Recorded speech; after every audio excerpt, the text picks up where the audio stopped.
lugar y qué opinión tiene sobre este resultado, que al momento dejan 17 binomios que quieren disputar la presidencia y vicepresidencia de la República.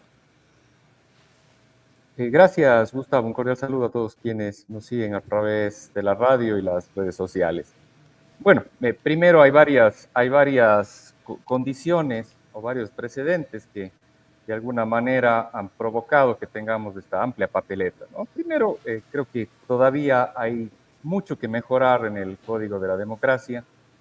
Considero que debería haber por lo menos una obligación de tener pertenencia a un partido político al menos un par de años para poder aspirar a una candidatura. Si es que no tenemos un tipo de restricción como esa, pues seguiremos teniendo asimismo una gran cantidad de candidatos sin partido y partidos sin candidato que, digamos, en las previas a las elecciones empiezan a juntarse, a ponerse de acuerdo, a tener algunas negociaciones y finalmente aparecer en la papeleta sin ningún tipo de precedente dentro de una organización política y mucho menos de una ideología. Pero bueno, esas son las reglas que tenemos de este momento.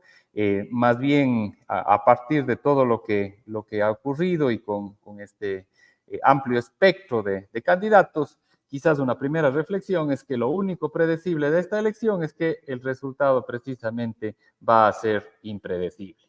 Hemos visto que en la historia reciente que tenemos algunos ejemplos de cómo a pocas semanas de la elección presidencial, finalmente los candidatos que estaban con la mayor intención de voto fueron relegados y más bien aparecieron figuras totalmente distintas y figuras que no tienen nada que no tienen ninguna experiencia política. No sé si me escuchó, Gustavo, tal vez se cortó. Sí, perfectamente. Hay un tema que, si bien no llama la atención, pues es recurrente, no deja de ser una aberración en la democracia. El hecho de la transición indiscriminada que se da de sujetos políticos a uno y a otro partido. Además, partidos políticos diametralmente diferentes que nada tienen que ver con ideología, con su visión política. Creo que hay cambios que a veces uno puede necesitar, que a veces las condiciones y el entorno así lo llevan, o incluso que a veces es hasta deseable, ¿no? Cuando los propios partidos a veces también traicionan sus propios principios de ideología y más bien el candidato o el político se mantiene firme en sus convicciones y más bien eso le obliga a salir de una organización política que se desvió de su rumbo original a buscar a una que se sintonice con lo que es cada uno y con sus principales valores y principios políticos. Pero también hay políticos, y eso creo que es hacia lo que debemos más bien apuntar en el análisis, que no solo se cambian de partido, sino que se cambian totalmente de ideología. Hay la asambleísta Sofía Sánchez, por ejemplo, que en este momento está Así en es, cambian funciones. totalmente de andarivel. Claro, la asambleísta Sofía Sánchez, que está este momento en funciones como legisladora de la provincia de La Suay, empezó en la centroizquierda con un movimiento de Jefferson Pérez, luego tomó una posición hacia una izquierda más radical con Pachacuti, con Yacu Pérez, llegó también a la asamblea, luego pasó al centro apoyando a Fernando Villavicencio con gente buena y construye, y ahora está en la derecha más conservadora del Partido Social Cristiano y ya se ha anunciado a través de las primarias que será candidata, ¿no? Entonces ahí no es que el partido ha cambiado de ideología y uno por convicciones y principios ha decidido salir y buscar una tienda política más afín a lo que uno piensa, ¿no? Sino más bien ahí es traicionarse a uno mismo, cambiándose totalmente de ideología, cambiando totalmente de principios y valores de una organización política a otra. Y es más, en este caso puntual hay hasta un adicional, ¿no? De hecho, la forma como llegó Sofía Sánchez a la asamblea fue de la mano de Fernando Villavicencio en esta última elección y ahora está en el Partido Social Cristiano, partido que impidió que la Asamblea Nacional celebre un homenaje a un año de su brutal asesinato. Entonces, ese tipo de contradicciones son las que realmente hay que empezar desde lo normativo a regular, porque vemos que desde los principios políticos y desde la capacidad de las organizaciones de poder aglutinar, generar fidelidad y poder generar continuidad con sus políticos, no se está logrando. Entonces hay que recurrir a cambios más estructurales que de alguna manera bloqueen estos camisetazos dentro de la Asamblea y que también obligue a generar cierta pertenencia dentro de los partidos. ¿Qué factor juega en esto, en esas deficiencias de las primarias, en esta transición un tanto desordenada de sujetos políticos de un partido a otro, el código de la democracia, así también como la profusión de candidatos?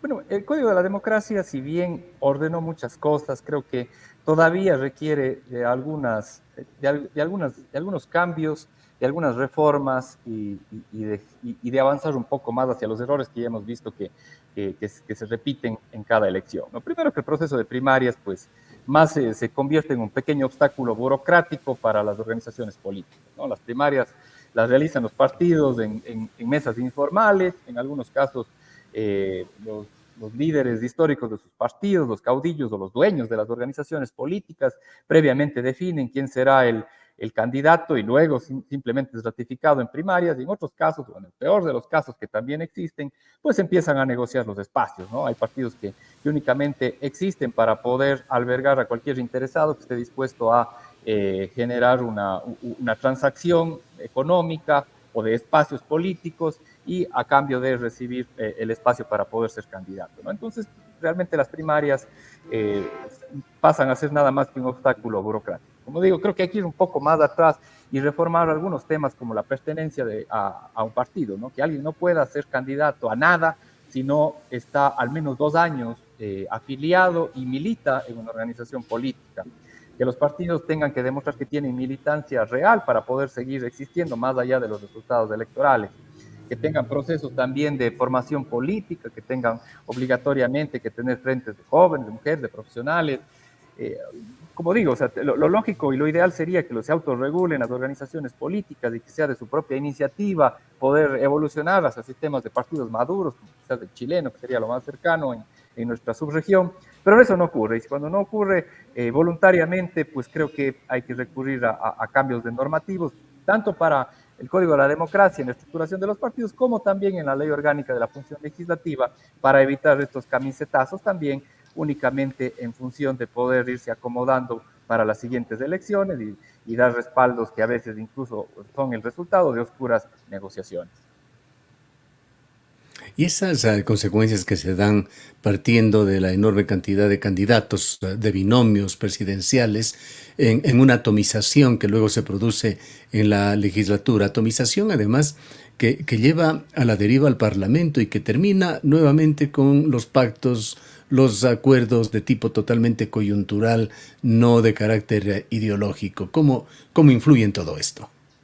Bueno, primero, la atomización genera más opciones de votos, sin duda, y por otra parte también el método que en este momento estamos ocupando de alguna manera favorece a las minorías, ¿no? Entonces, lo que vemos es bloques grandes y también un montón de bloques chiquitos de asambleístas sueltos, independientes, entre comillas, independientes, o que son de organizaciones provinciales, que a la larga lo que hacen el primer día de instalación de la Asamblea Nacional es ver dónde se acomodan. Entonces, realmente no se genera una independencia como tal, ¿no? Entonces, hay que ir también en reformas tanto por el método, creo yo. O sea, esto de favorecer las mayorías lo único que hace es generar estos votos sueltos que se vuelven muy costosos, ¿no? Muy costosos y muy peligrosos. De hecho, uno de estos votos sueltos en el Parlamento anterior fue Virgilio Saquicela, ¿no? Que entró, creo que por Democracia Sí, y creo que fue uno de los pocos, o quizás el único legislador que entró por esta tienda política y terminó siendo el presidente de la Asamblea, ¿no? Entonces, claro, desde una igualdad de oportunidades no tiene sentido cuando hay bloques políticos que tienen el 30-40% del número total de legisladores de toda la Asamblea y sale un individuo ahí que juega bien en la parte de negociaciones y termina siendo presidente de la Asamblea. No tiene sentido. Entonces creo que hay que también ir, por una parte, fortaleciendo el desarrollo de partidos políticos, obligando a que tengan mucha más pertenencia, mucho más empoderamiento, mucha más formalidad, y por otra parte también hay que hacer algunos cambios en la ley orgánica de la función legislativa para evitar estos camisetazos o o estos acomodos de última hora que únicamente responden a intereses de volver a elegirse cuando el partido que me llevó al poder no está bien, o en el peor de los casos, a negociaciones también por debajo de la mesa. Para salirnos a otro tema, Matías, culminemos con esa visión. Se va nuevamente a perfilar aquí una segunda vuelta en primer lugar y luego va a haber una polarización de alguna manera similar a lo que hemos vivido en las pasadas elecciones.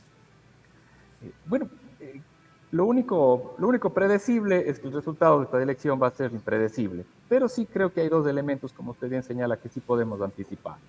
Ante esta amplia dispersión de candidatos y algunos buenos candidatos también, o fuertes candidatos, lo que se anticipa es que sí va a haber segunda vuelta electoral. Y eso quizás abre también una oportunidad para que la gente pueda con tranquilidad ejercer su voto, ¿no? Siempre estábamos en las últimas elecciones forzados a esto del voto útil, ¿no? De que si no voto por tal, gana tal, ¿no? Entonces mucha gente depuso sus convicciones o incluso sus simpatías por algún candidato por más bien evitar esto de que alguien pueda ganar en primera vuelta. Entonces ahora se ve que con la dispersión y candidatos también que están siendo de su misma tendencia, robándose votos y siendo alternativa para ese mismo electorado, va a permitir que mucha gente elija con más libertad y tranquilidad y con más armonía con su conciencia, ¿no? En el caso del centro a la derecha, bueno, si bien está el candidato oficialista con la mayor oportunidad, con una popularidad todavía solvente, con toda la estructura territorial del gobierno a su disposición y una generosa chequera para la campaña, pero también vienen detrás interesantes alternativas, ¿no? Yo creo que Jean Topic, Henry Cucalón, entre las principales, a su modo, podrán ser protagonistas también de la elección y compartirán este mismo espectro del electorado. Y del otro lado, a pesar de que ya se viene tratando de salir de la dicotomía y del clivaje correísmo y anticorreísmo, pero sigue siendo todavía lo que marca a esta elección y estará el correísmo con su candidato y también una serie de actores que también están captando parte de ese electorado, ¿no? Para los más pragmáticos está José Serrano, para los más radicales está Leonidas Issa, para los más antisistema está Pedro Granja, para los más moderados está Rabascal, que es gente que estuvo o que comparte también el mismo ideario, ¿no? Y quizás más bien la duda y dónde va a estar la pelea, a más de esta migración de votos interna entre partidos que puede existir, ese 20% de votantes, según las encuestas, que todavía no le importa y no tiene tomada ninguna decisión, ¿no? Entonces, la elección está todavía en una construcción muy prematura, cualquier cosa puede pasar y con tanto candidato y con tanta opción de lado y lado, creo que va a ser una campaña bastante interesante. Habrá que ver también, en primer lugar, quiénes sobreviven luego de la formación de coaliciones entre partidos y movimientos, proceso que aún no termina. Pero vayamos a otro tema cotidiano, cercano, sumamente delicado y que merece la preocupación ciudadana. Ese verdadero infierno que está viviendo un cantón Azuayo Ponce Enríquez, y aquí apelo a su calidad de ex gobernador de la provincia de La Azuay para tener una visión más clara de lo que está pasando allí, de la proyección que esto puede tener y del por qué este tema debe preocuparnos a todos los azuayos, a todos los cuencanos. Sí, bueno, una primera consideración es que a veces los cuencanos particularmente le ven a Ponce Enríquez como una cosa muy lejana, ¿no? Incluso si preguntamos y hacemos una encuesta, mucha gente puede asociar que no es un cantón de la SUAY por su distancia y por las diferencias culturales que existen, ¿no? Es un cantón que está a nivel del mar y tiene más bien una lógica como si fuera más bien un cantón de la costa, ¿no? Entonces, a veces le vemos bastante lejano, como usted señala, pero todo lo que ocurre ahí directamente tiene incidencia también en lo que ocurre en el resto de la provincia, ¿no? En este momento, según las últimas estadísticas del cuadro de mando integral que maneja la Policía Nacional, estamos ya cercanos a las 70 muertes violentas en la provincia de La Azuay. Es decir, prácticamente un 90% más asesinatos de los que ocurrieron en 2023 en esta misma provincia. De hecho, somos la segunda provincia con más crecimiento de este índice en todo el país, luego de Orellana, ¿no? Entonces, no estamos dimensionando que a pocos kilómetros de la ciudad de Cuenca están ocurriendo realmente una suerte de confrontación entre grupos delincuenciales organizados que además están con intereses y participación directa en la actividad de minería ilegal, que además tiene una repercusión directa también en la minería legal, y que además todo esto está permeado dentro de toda la política del propio cantón, ¿no? Ya prácticamente al alcalde anterior le quisieron asesinar, tuvo varios atentados de muerte, y el alcalde último también fue asesinado, ¿no? Entonces, realmente todo eso tiene un vínculo directo que no ha sido atendido por el gobierno, ¿no? Realmente ahí se debería tener una presencia y una intervención directa con todo el peso del Estado, ¿no? Pero como es una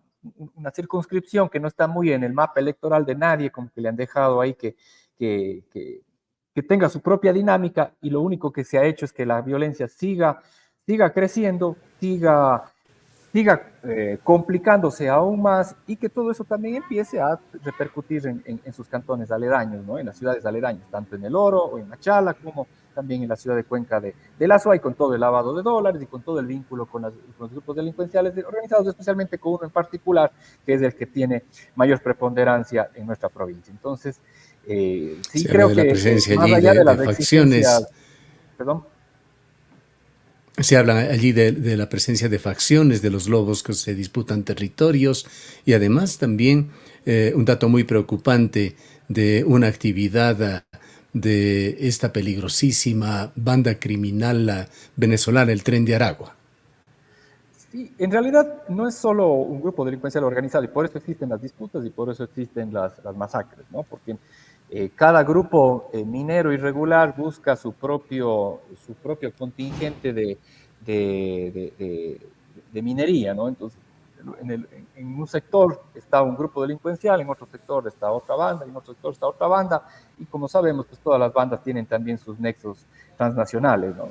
Ese es el punto central de toda la problemática de seguridad en el país, ¿no? Que se dejó de escalar estas bandas que eran bandas eh, de esquina hacia grupos delincuenciales organizados transnacionales que ya tienen sus tentáculos, y no se diga en un cantón con tanto potencial y riqueza aurífera como es Camilo Ponce Enríquez, y además un cantón en el cual pues todas las autoridades también han tenido pues nexos, vínculos, y, y también de alguna manera han sufrido las consecuencias de toda esta escalada de violencia, como hemos visto con estos dos últimos alcaldes, ¿no? Que finalmente pues tuvieron que, en algunos casos, sobrevivir, y en otros casos, pues lamentablemente, fueron directamente asesinados por las bandas organizadas. Yo creo que ahí tiene que existir ya una intervención de un contingente, eh, como se ha hecho quizás en otras provincias, en otros momentos, 1.300, 2.000 efectivos, de empezar un proceso de limpieza estructural, porque si es que no se da una intervención, pues lo único que se va a provocar es que se sigan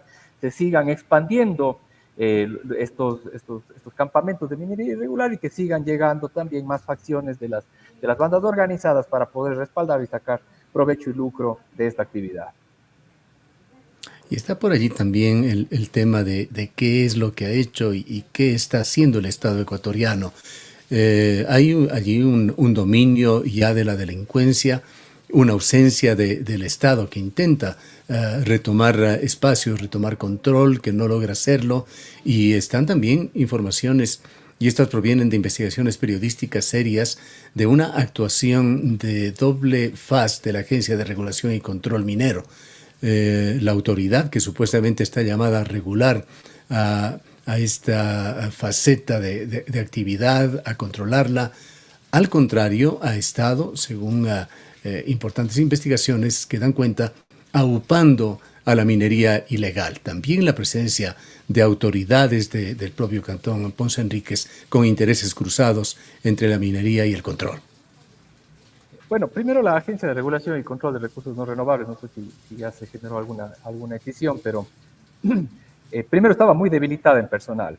Estaba asumiendo competencias tanto para la regulación de hidrocarburos como la regulación minera y demás, ¿no? Entonces, tenía una estructura administrativa muy pequeña, y una estructura territorial asimismo bastante debilitada. Y por otra parte también, eh, como ocurre también en otras áreas delincuenciales, si no estás conmigo por las buenas, pues estás por las malas, ¿no? Entonces, seguramente puede haber incentivos, como puede haber amenazas, que obligan a la autoridad competente también a tomar una posición en favor del grupo delincuencial y en favor de la minería irregular y en favor también de actividades que no son correctas. Y seguramente también habrá, como usted hace referencia, funcionarios también que no están actuando correctamente, pero estructuralmente creo que la parte delincuencial, estructuralmente creo que la presencia de los grupos delincuenciales organizados en el control, manejo y expansión de la minería irregular en el cantón y la falta, como usted bien señala, de presencia del Estado de manera tanto desde la de respuesta como de prevención, pues está generando que el cantón esté prácticamente fuera de control y como hacía referencia, gran parte de la estadística de la SUAY que nos pone como la provincia que más ha crecido en muertes violentas y homicidios es por todo lo que hemos visto semana a semana en Ponce Enríquez y que no le estamos dando la importancia que corresponde como cuencanos, porque le vemos, como decía hace un momento, un cantón bastante alejado, pero que necesariamente todos esos tentáculos tienen también que ver tanto en el lavado como en escalada de violencia con la ciudad de Cuenca y el resto de cantones de la provincia. En todo caso, Matías, hay temas permanentes en la provincia de la SOAY, como este de la minería, este de la pésima calidad vial, pero estarán presentes también a lo largo de esta campaña electoral desde la visión local el tema de la seguridad, sin duda, el tema de la economía y el tema de un mejoramiento en el empleo y en la producción. Sí, y de hecho, ese va a ser un poco el reto, el desafío del presidente candidato de cara a la próxima elección.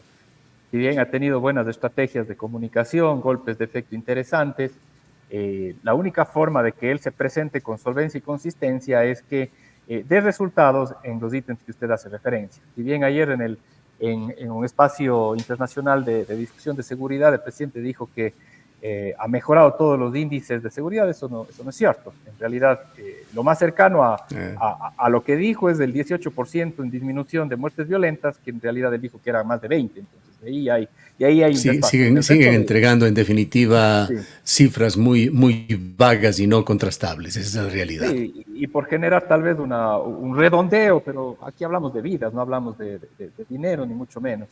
Y el resto de indicadores están disparados, ¿no? De hecho, justo hace un momento publiqué unos datos en cuanto a las extorsiones, ¿no? Estamos registrando tanto en extorsiones, llamadas a denunciar secuestros, como llamadas a amenazar un despunte, según los registros del ECU 911, que no se ha visto desde octubre del año pasado, ¿no? Estamos con los registros más altos de extorsiones, robos y el resto de tipificaciones de delitos también están por encima de los registros del gobierno anterior, entonces decir que en el global la seguridad está mejor es una ficción. En el caso de la economía, de la misma forma, ¿no? No vemos que existe un mejoramiento significativo en la generación de empleo y de hecho la estimación del Bank of America para este año respecto al crecimiento económico del país, del Producto Interno Bruto, es negativo, ¿no? Nos sitúan en un 1.5. Los otros analistas señalan que apenas pues saldremos tablas y el Banco Central, siendo el más optimista, señala que no llegará al 1%. Entonces tampoco es que en los temas económicos estamos mejor.